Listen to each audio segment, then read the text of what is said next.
Service in Melbourne has issued a severe thunderstorm warning for northern Brevard County in east central Florida, southeastern Orange County in east central Florida, southeastern Volusia County in east central Florida until 10 p.m. Eastern Daylight Time.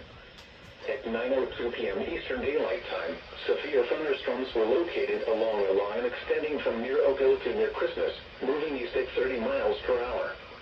Hazard, 60 miles per hour wind gusts and quarter-size hail. Source, radar indicated. Impact, hail damage to vehicles is expected. Expect wind damage to roofs, siding, and trees.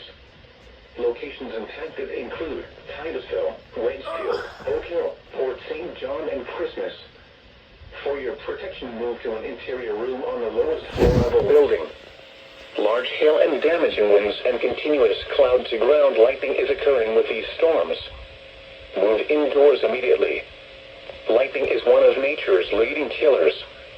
Remember, if you can hear thunder, you are close enough to be struck by lightning. Torrential rainfall is occurring. Flash flooding. Do not drive your vehicle through flooded roadways.